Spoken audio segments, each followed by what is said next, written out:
You're listening to the Flip Houses Like a Girl podcast, where we educate, empower, and celebrate everyday women who are facing their fears, juggling family and business, embracing their awesomeness, and wholeheartedly chasing their dream of flipping houses. Each episode delivers honest-to-goodness tools, tips, and strategies you can implement today to get closer to your first or next successful house flip.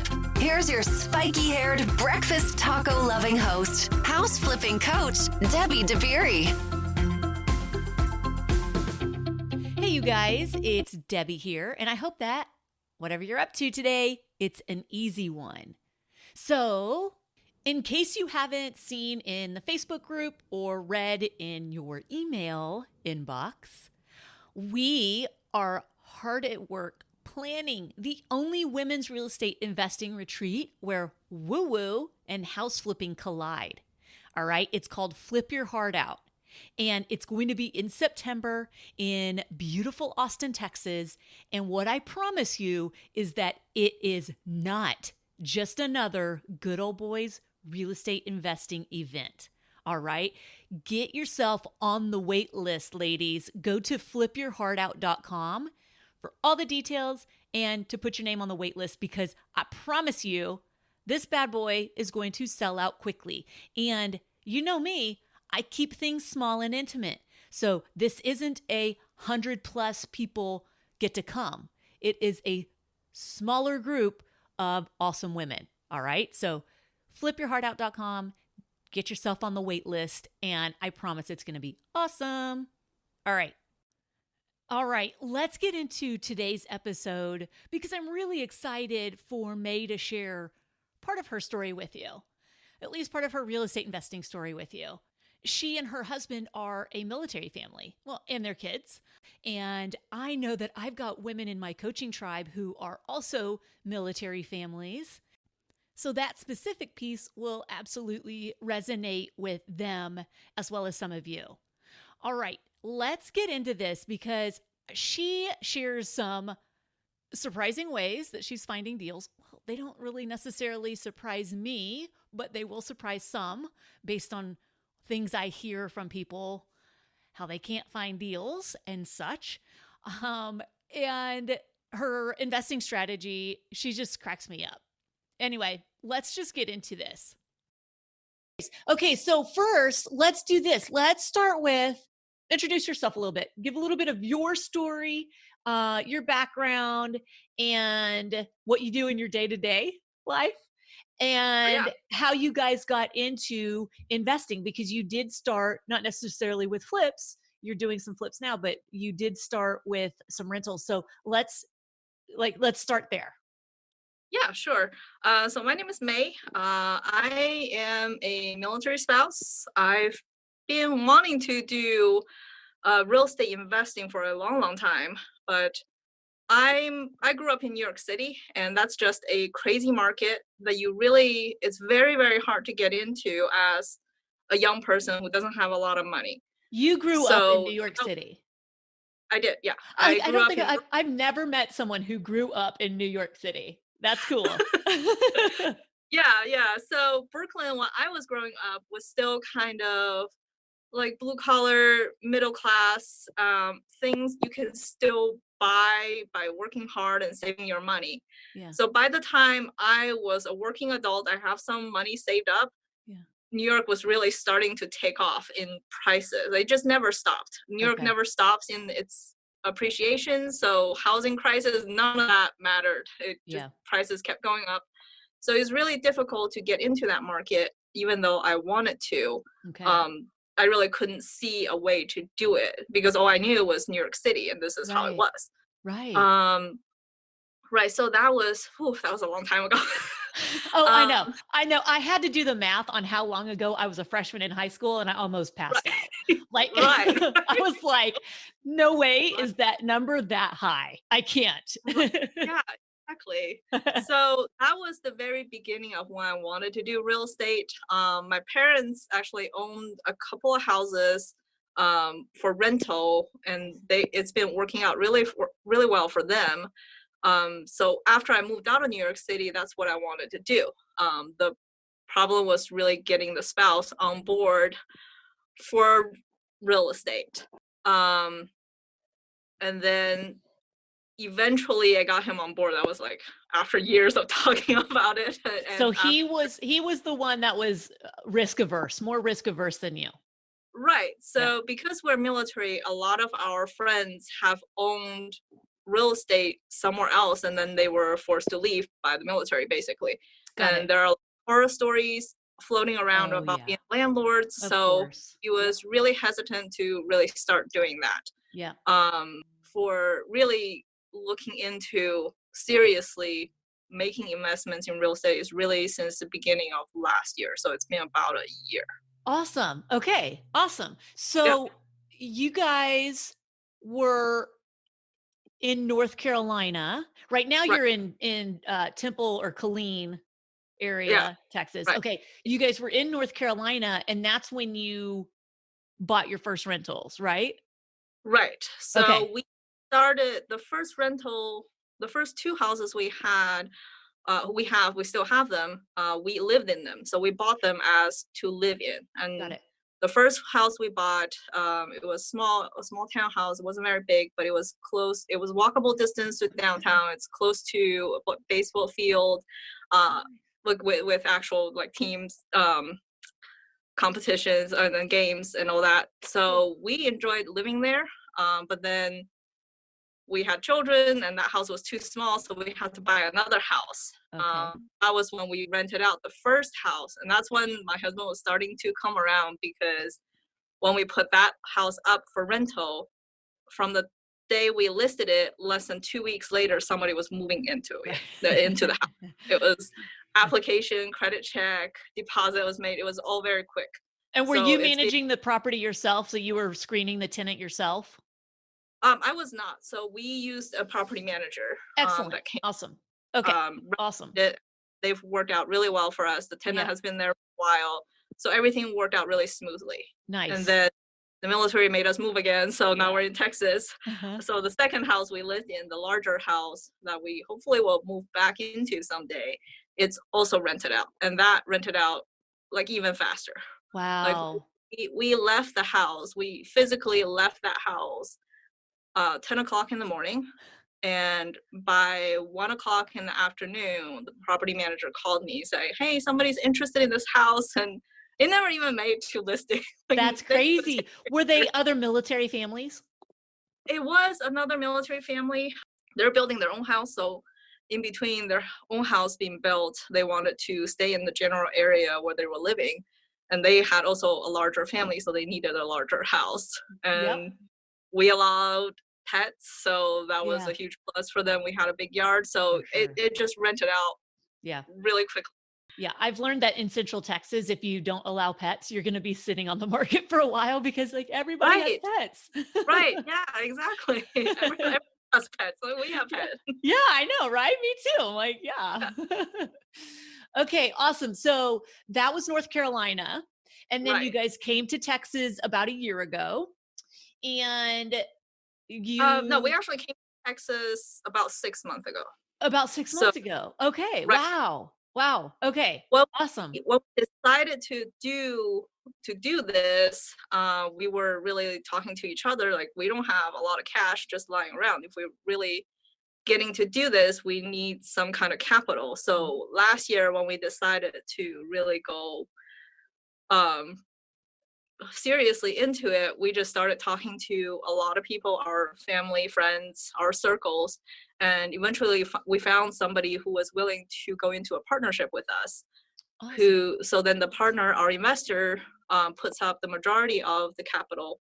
We put in some, but then they're basically a silent partner. We're managing everything. We're finding the deals. We're doing the renovations. We're finding property managers for them. So even though we didn't have a lot of money, we were able to fund our investments that way. That's So awesome. I love that. yeah, so again, it worked out really well because at the time we didn't have a house in mind to buy yet. So we found the money first and then So, went to look. which is great. I think, yeah, I mean, I think you should find the money first because you have to act quickly, right?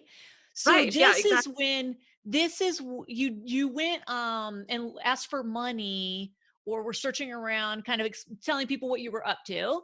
Um you did that because you were about to get into flips, is that right?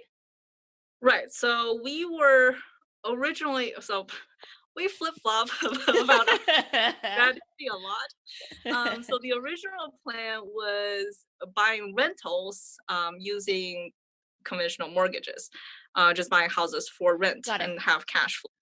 And Okay. then after we found the investor, like, okay, so this is the amount of money they're willing to put up. So then we have this amount of cash available to do our investments. And once we got to Texas, we're finding, oh, some houses are pretty cheap. And then we Yeah. can maybe do flips because a lot of people are very successful in flipping Mhm.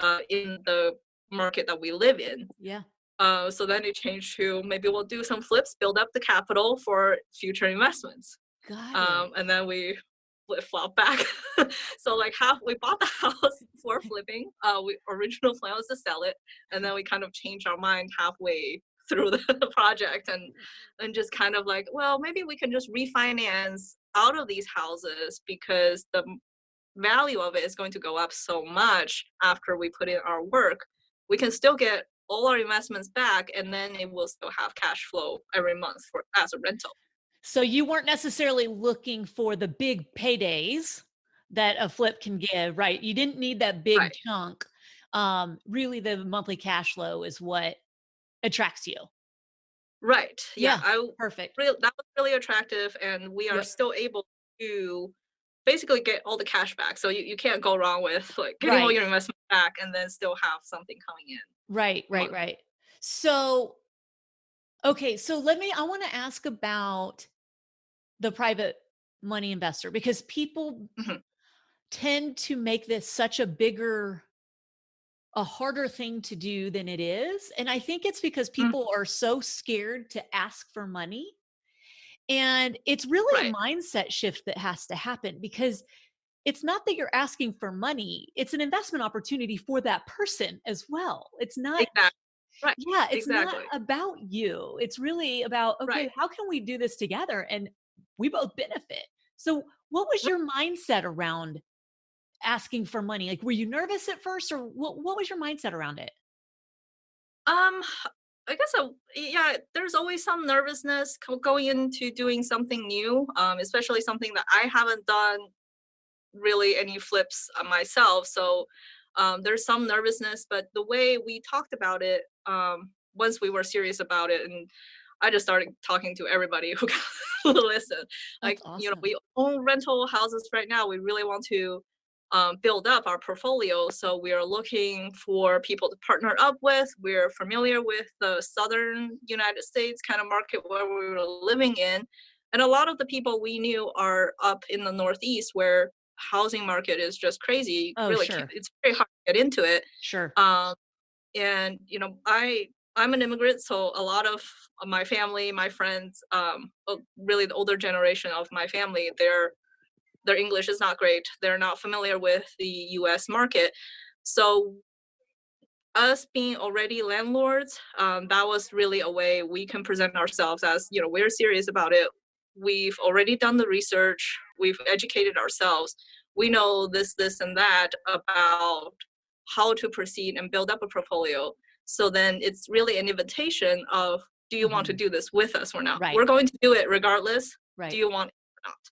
I love it. It's confidence. That's what I hear from you is you were confident. Yeah, Like that's the thing. You've yeah, got to go into it right, confidently and seeing it as it's a benefit for them. Like they're lucky to get to to right, get to come along on the ride with you. It's not a, oh, I'm smaller than, or I'm less than, I'm not worthy, and I'm begging for money. And it's just not that kind of energy. So right. I didn't know that part of your background. So that's awesome. I love hearing that. Yeah, yeah, because when you're seriously thinking about going into real estate investment, I would assume, hopefully, you have already done your research, you've tried to educate yourself, then you're really an expert on this topic Yeah. more than the people who haven't Exactly. done it before or Exactly. even thought.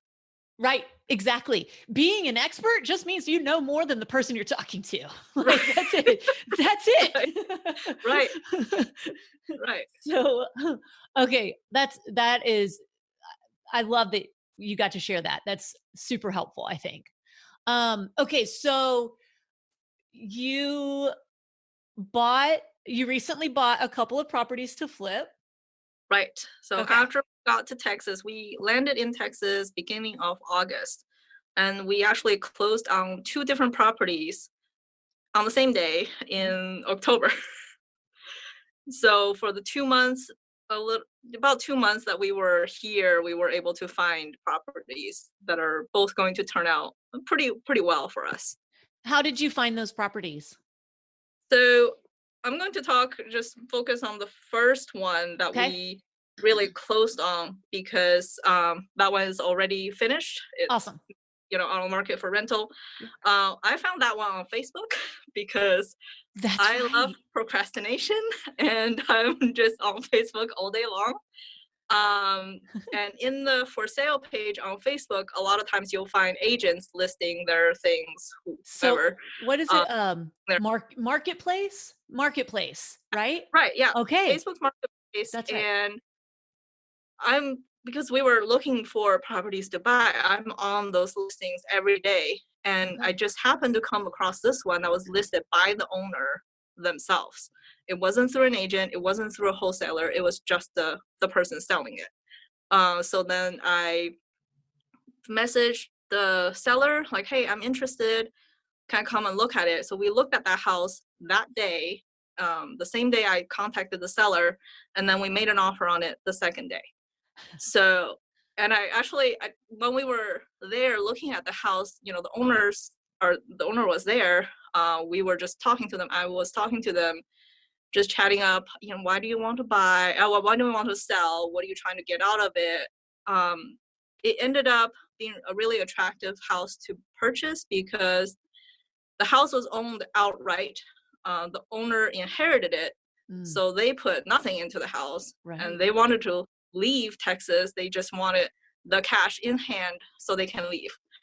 So we, Some people doubt that that's like possible, that people really just want to get rid of a property. oh yeah, oh Like it yeah, and it because happens all the time. managing a property is work. Like Yeah. it's a lot of Right. work. And the property wasn't in great shape. There needed a lot of work on the inside. Sure. But really, I told the seller at at the time when we met with them, that I'm going to make an offer. So can you please pull this down? I just need to work on the numbers to see how much I can offer. And they pulled down. They marked it as sold until we talked again on the phone the next day, That's and they took my offer. We ended up offering 68,000, a little bit of change on it, and they took it. So because it was completely just owner selling to me directly, we right. went through a lawyer to come up with a contract, Nice. get everything signed. They did the title Nice. search, all that stuff, and because I established a relationship, Yeah. pretty good relationship with the seller, I was actually driving. I was picking them up from their house to drive them to the lawyers to do Oh all my the gosh. paperwork, all that stuff. Um, I so love yeah, it. I mean, it ended up from the time I found it until we closed was probably just under 2 weeks, maybe Nice. about 2 weeks. So yeah, it didn't take a whole lot of time. Once you find a property, like you said, you need to move on it fast. Right. So we were really fortunate that we found that property, and we were really fortunate that we were able to talk to the seller directly and really have that relationship so they would sell to us. Absolutely. Totally. Totally. Did you use all cash to purchase that? Yes, we did. Okay. Because the purchase price was fairly low. Yep. So we were able to purchase it with the investor that we found. That was completely covered under the amount of money they agreed to invest with us. Awesome. Okay. And so that's so great. Okay. So Facebook Marketplace people. Um, what what did you estimate the repairs to be? Because So you we were going into this as a flip, right? right. Okay. We were All right. estimating to be about 30 to 35,000.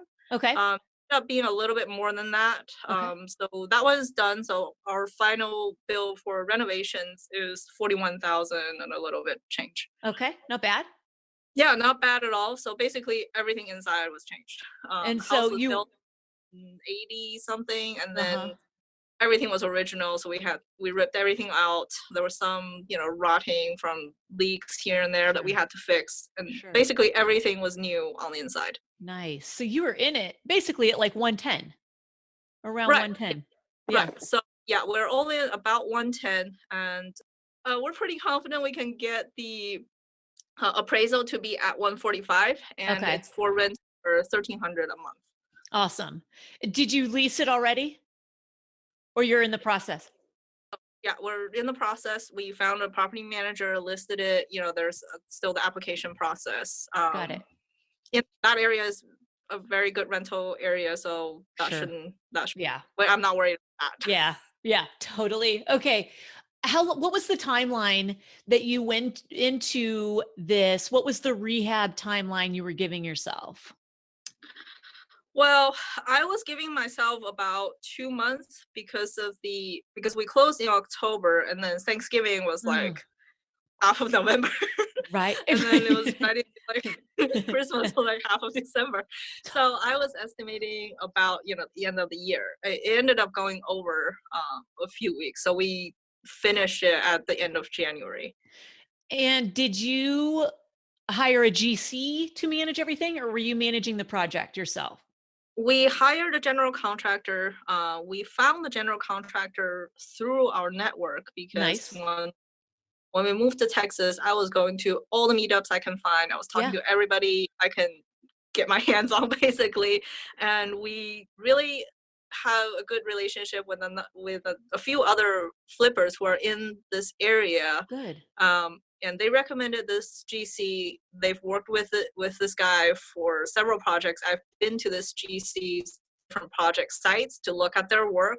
I was Nice. really impressed by it, so we selected to use him, and it worked out pretty well. I mean, Yeah. besides the timeline went over a little Uh-huh. bit, but his Yeah. work is really, really good.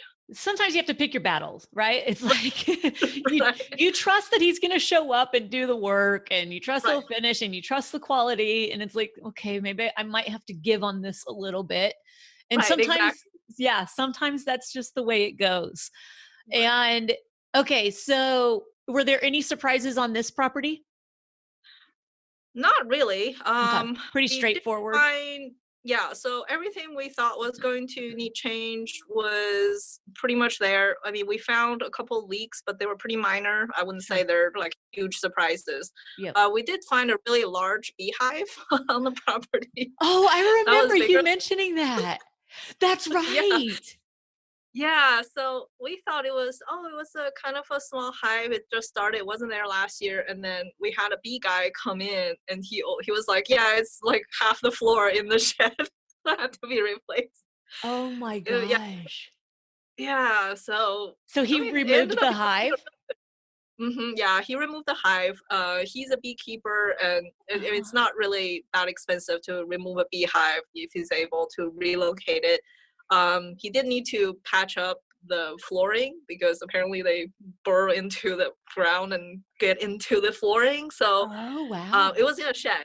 So we had to replace the flooring in the shed. But it Oh, wasn't that wow. much, and the shed is now in really good shape. It's beautiful, like Yeah. looks brand and you're not worried about being stung by bees every time you walk by. Oh my gosh. That's Yeah, crazy.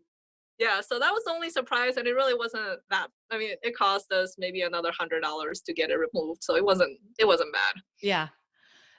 That's so funny. I forgot about that. Okay. So is there anything else you want to talk about on that one, on that property? For this one, no. But like I said, we bought two houses on the same day. We closed on them on the same day, and the other one is still ongoing. I feel So if like you there's count, a story there. right, right. So we closed in October, and now it's the beginning of February. Oh, That house had pretty big foundation issues that we knew about. But then we thought, okay, there's probably going to be plumbing problems. We'll have Right. to do some. So we budgeted a little bit for plumbing. But when we actually got into it to look at the plumbing, it was a much bigger problem. It was a much bigger problem than I thought it was going to be. Mm-hmm. Oh So not only was the inside the house, there were cracks in the pipes. Outside the man. house, going from the house to the city Yeah. Uh-huh. sewers, Yeah. they all need to be replaced. So that was a surprise expense that Yeah. we just got done. Yeah, that one just it's ongoing. It's ongoing. I But remember my first surprise drain line yeah, experience years yeah, ago. And because that's the thing about Central Texas, our soil. yeah, We have a very high clay content in our soil, so it expands and contracts with any amount of rain or no amount of rain. Like it's constantly moving, and so the foundations shift, and over time they shift and shift and shift, and usually the drain lines will also shift because they're underneath the slabs. And if they don't, when you do go in to lift the foundation or level it out, then there's separations that will occur. And the fact that most of these houses probably not, what was your year construction for yours? for which one? The one with the draining problems? That Yeah. was in, I want to say 76. Okay. So was it But cast iron?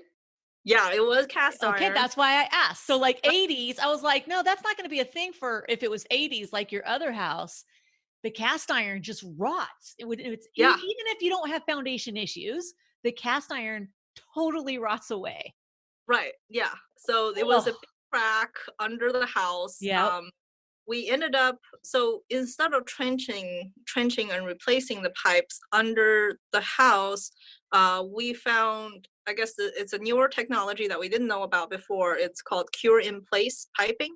So we found a company to go in, basically insert a liner on the inside of the cracked pipe and cure it with UV light. Then it becomes basically a PVC pipe on the inside.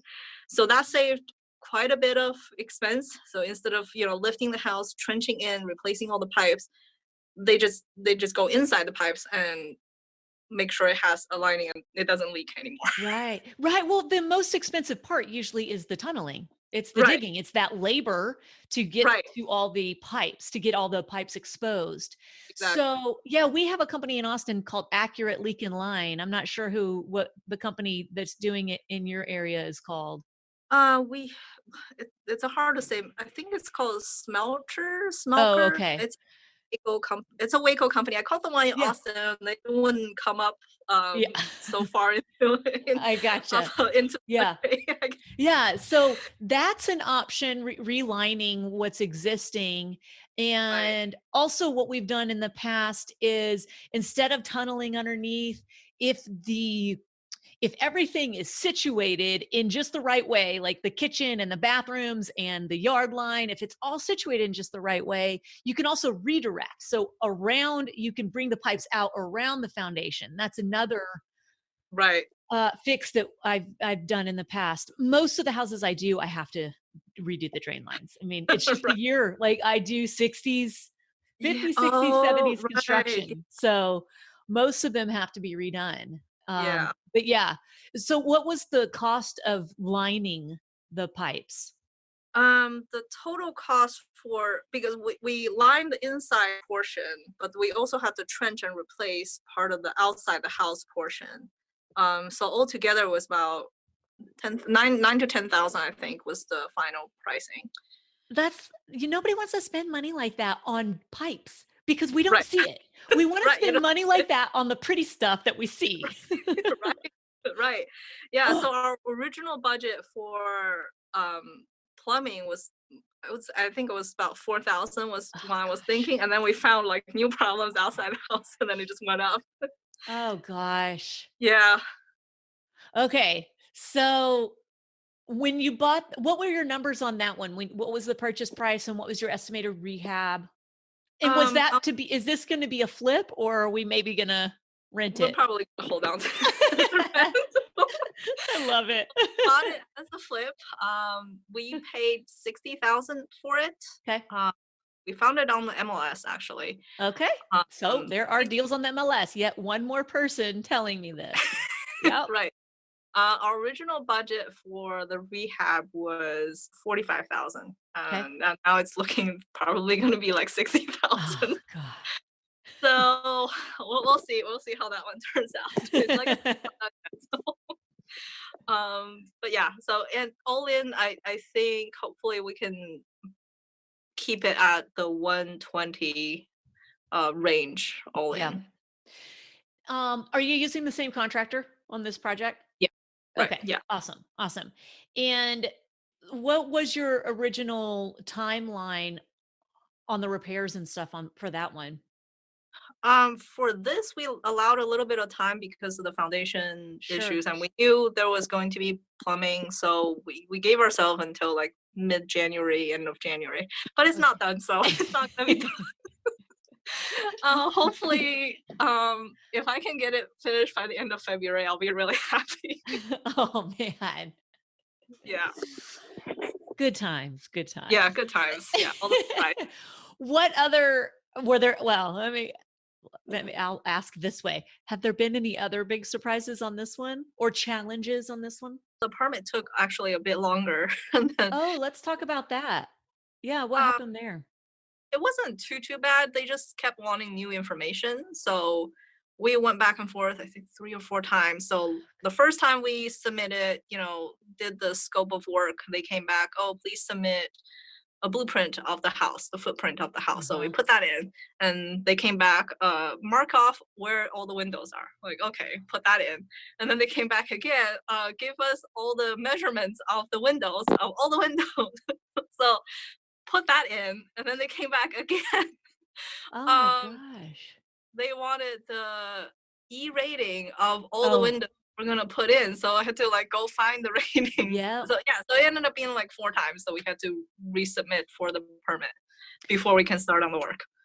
So, and y'all were so here in Austin, we can do what's called an express permit. So if Hmm. it's like changing windows, doors, as long as I'm not removing walls or changing Hmm. the footprint, like as long as Right. everything's staying the same, I'm just changing out size for size, doors, windows, r- that sort of thing. I can do what's called an express permit where I can email it in and I right. usually hear back within, they say 7 days. I usually have to end up going there in person and walking away with the permit. But were you doing like a full blown remodel where you were removing walls and that sort of thing? Uh, Or, Not doing any removing of the walls, okay, because the house, I mean, inside, it still got a pretty big great room, so nice. the space is there. We didn't feel the need to really do any reconfiguration. So Good. our permit was also kind of like, I guess, what you call express. They just have a different category for not a full remodel. I don't remember what it's called, like renovations or something. Wow. So And you were required to do, so we don't have to do drawings and stuff like that for express oh permits. yeah, I didn't Yeah. know I had to do drawings either until they came back Yeah. and asked That's for it. that's interesting. That's Yeah. interesting. Yeah, but we are in a smaller city, so it's not Right. as busy as Austin. Right. So we were hearing back from them within a couple of days at That's most. awesome. Every time we submit a new thing, we were getting it back immediately. So Yes. that was so it didn't hold up that much Yep. time Yep. on their end. Yep. It's really about me going back to the house, gonna measure all the windows. See, it's like the thing is we're trying to do things by the book, right? We're trying to do things the right way.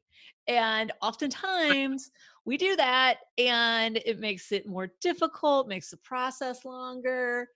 My challenge most recently was just I kept getting a different inspector every single time. Oh And wow! and oh my gosh, and every single one looked at things differently every Right, single time. And right. it was incredibly frustrating. And at the end, I was just like, I just want to be done. Like, please help me just be done. Right. And when the final inspector came, he's like, okay, I'm gonna trust that you're gonna do this one thing. Like it was something real simple, silly. And I was like, I promise I will do this one thing. Just close out the permit, please. I was begging. I was on my knees, like, please, I'll do whatever you say. just please close it. And he did. I kept checking the permit site. I was like, reload, reload, reload, waiting for it to Right. say Right. closed. Oh my gosh. But Yeah. it's frustrating. It can be really frustrating. But Yeah. it's like, I don't, do you do things by the book or not? And when a city's permitting process slows things down significantly and just Hmm. causes more headaches than Right. Right. necessary, it's like it doesn't incentivize us to want to do that.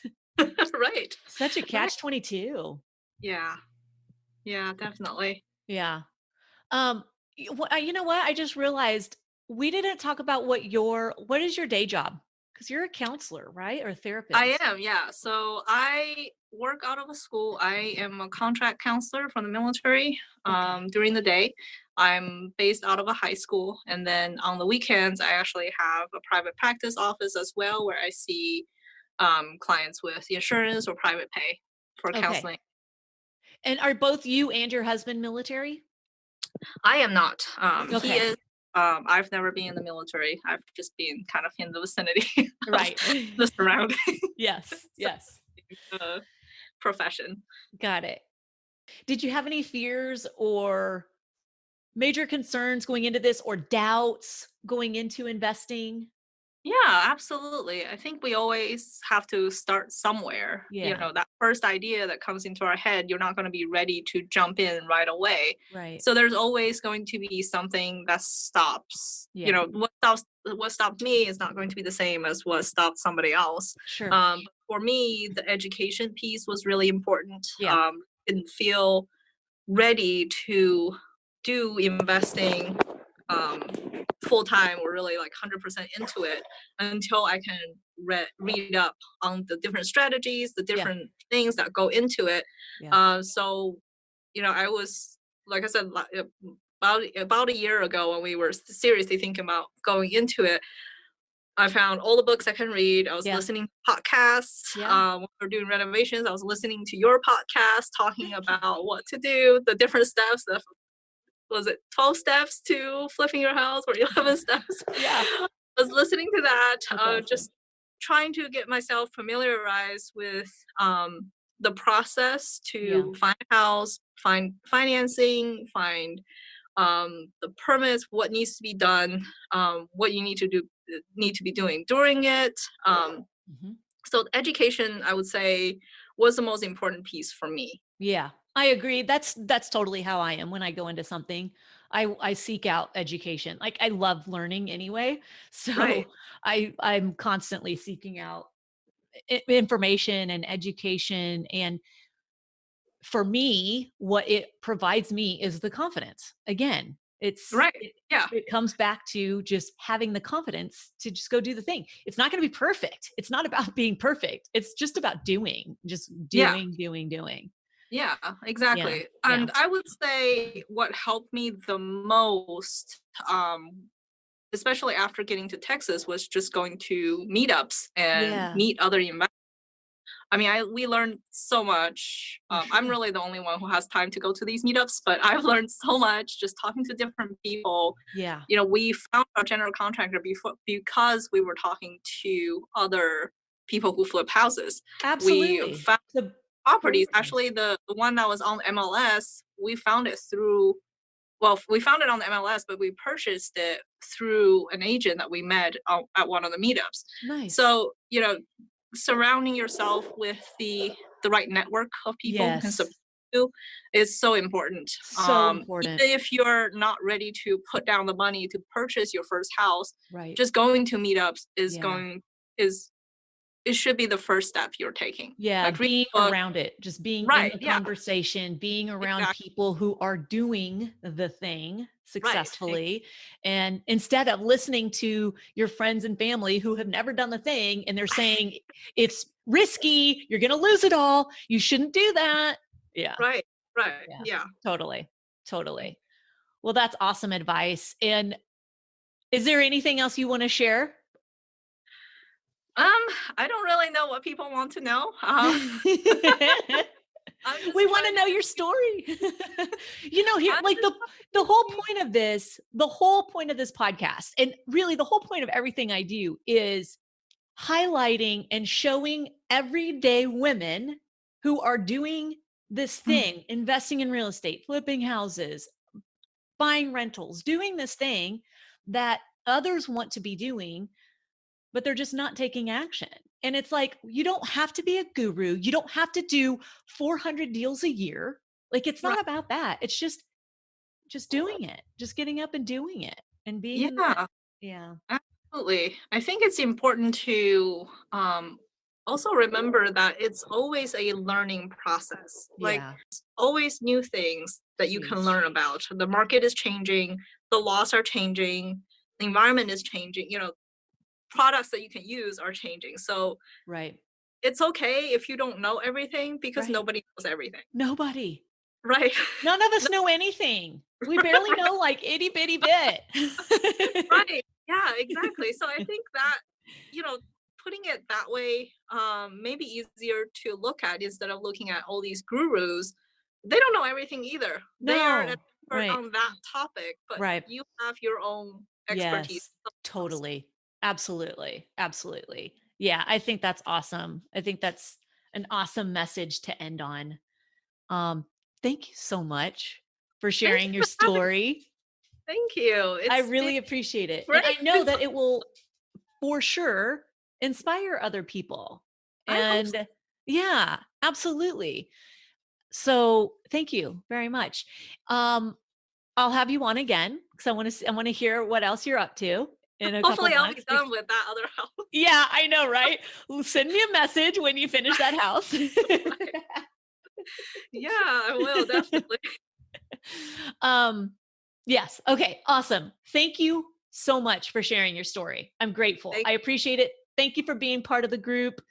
Thank you for interacting and encouraging other people. And I just appreciate it. So thank you. well, thank you, Debbie. Yeah. It's been Awesome, great. May. It was really great to connect with you and to hear Yeah. part of your story today. Thank you. Thank you. I'll see you soon. All right. Bye. Bye. Wasn't that so great? Man, I loved it. She was a blast to talk to, and we got to explore a little bit of a different investing strategy with you guys. So, here's the thing. If you are sick of sitting on the sideline, if you're really ready to make some actual, not just progress, but actually get that first flip done, if you want to be part of this awesome movement and group that we're building across the US, and you want to take serious action toward your house flipping dreams, go to firstflipdoneright.com and you can learn all about what it takes to work with us because we're really picky and the integrity of the group is far more important than the number of people in it. So, if you want to be part of it, go to firstflipdoneright.com and follow the steps to learn with us. All right, you guys, until next time, go out there, flip houses like a girl, leave people and places better than you find them, and make it a great day. Bye, y'all.